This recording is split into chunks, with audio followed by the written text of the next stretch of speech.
古い iPad でファイナルファンタジー14近距離リモートプレイ。こんばんは、もちの京子です。今回は古い iPad を用いて PC から少しだけ離れた距離でファイナルファンタジー14をプレイする方法を見ていきます。ちなみに今回はこのタイトルを掲げましたが、機器や使用方法、設定などを変えることによって別のゲームタイトルや違う使い方で活かすこともできると思いますので、そのような場合でも参考にしていただければと思います。実際の動作はこのような感じです。外部から撮影しているので操作音がしっかり入ってしまっていますが、右の実画面に対して左の iPad でも遅延なく表示されているのがわかると思います。iPad 側で鳴らしている音声も悪くない感じかと思います。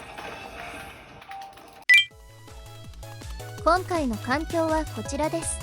PC はごく普通の Windows PC で GPU は RTX4060 です。ストリーミング用ソフトとしてサーバーはサンシャイン、クライアントはムーンライトを使用します。昔調べた時にはムーンライトを使用するにはサーバーとして NVIDIA の GPU を積んだ PC が必要だった気がしましたが、今日見たらサンシャインは AMD、Intel GPU、そしてソフトウェアエンコードにも対応しているようです。ただはっきりとした要件は書かれていないようだったので、これらの GPU では動いたらラッキーぐらいの気持ちでやるのがいいかもしれません。そして iPad は第4世代なので古いものです。中古で購入しましたが、調べてみると日本での発売は2012年で iOS は 10.3.4、10.3.3 で更新が終わってしまっています。今回はこの古い iPad をなんとか使おうという趣旨のものです。あと、この iPad に無理やりムーンライトを入れるために、これより少し新しい別の iOS デバイスが必要です。iPhone6 以降、iPad 第5世代以降、iPad Air、Pro などがあれば良さそうですが確信はありません。最近の iPhone などがあれば問題ありません。そして今回の条件では、ワイヤレスのゲームパッドまたはキーボード、マウスが必要になります。こちらはこれらを使用しない方法もあると思いますが、今回の条件では必要なのでリストアップしておきました。それでは作業を進めていきます。まずサンシャインをインストールします。単にサンシャインだと見つけにくいので、ムーンライトとセットにして、ムーンライトのサイトから飛んでいます。リンクは概要欄に貼っておきます。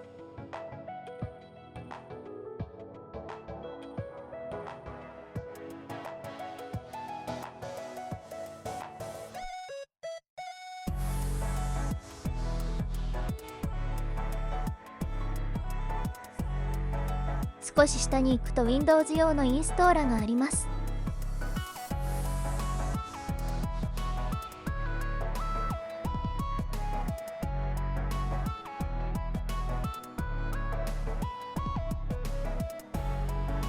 画面の指示に従ってインストールします。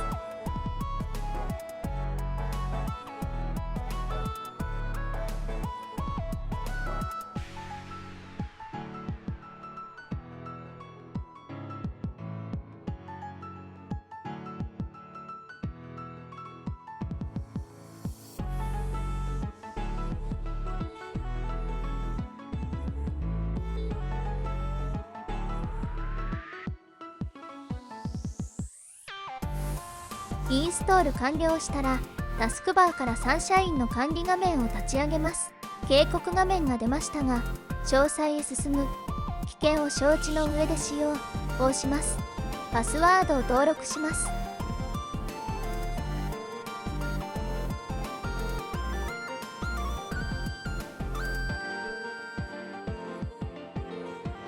自動的にページがリロードされました。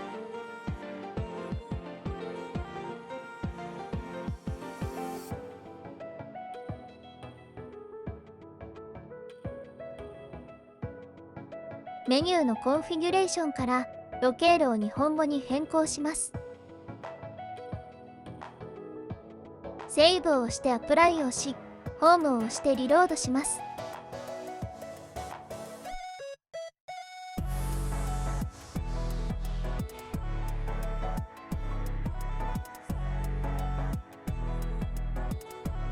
自分の場合はマルチモニタで、デフォルト設定ではうまくいかないようだったので、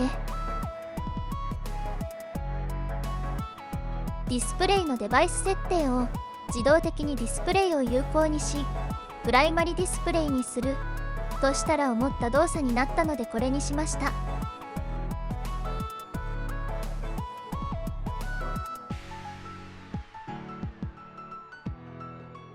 解像度は解像度を変更しないに変更します。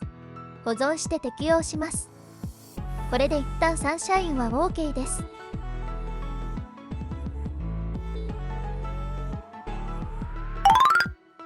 ここからは iPad 側の操作です。画面録画が簡単にできないようだったのでスクリーンショットで進めていきます。App Store でムーンライトを検索します。ムーンライトゲームストリーミングをインストールするのですが、iOS10 には対応していないので、あらかじめ先日の他の iOS デバイスでこのソフトをインストールしておき、入手ボタンがこの下矢印になった状態で押します。そうするとこのようなダイアログが出るので、ダウンロードします。起動すると、先ほどサンシャインをセットアップした PC が一覧に出ているのでタップしてみます。するとピンの入力を要求されるので、iPad で表示された4桁の数字をサンシャインに入力します。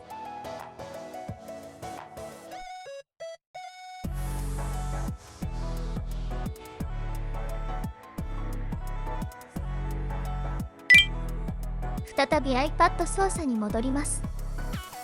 デスクトップと Steam があるので、デスクトップの方をタップします。サンシャインをインストールした PC で仮想フルスクリーンで Final Fantasy XIV を実行しておくと、スケーリングされた画面全体と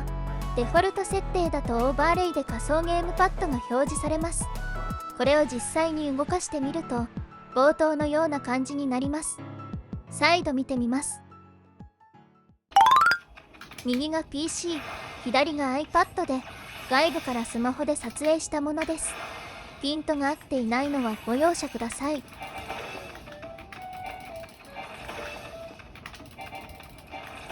こうして見ると遅延もかなり少なそうで、音も割といい感じで鳴っているかなと思います。とりあえず自分としてはこれだけ動けば十分なので、設定はあまり詰めてはいませんが、もう少し解像度やフレームレートを高く設定しても動くかもしれません。というわけで、ここまで古い iPad を使って無線の届く範囲で Final Fantasy XIV をリモートプレイする方法を見てきました。今回の目標がこのような動作だったのでこの結果ですが、いろいろ工夫すれば外出先からインターネット越しのリモートプレイも可能かもしれません。機会があれば他の使用形態についても考えてみようかと思います。こんな使い方を試してほしいという要望や、実際に試した感想、もっとパフォーマンスの高い環境の例など、どんなことでもコメントいただけると大変ありがたいです。それでは今回は以上となります。最後までご視聴いただきありがとうございました。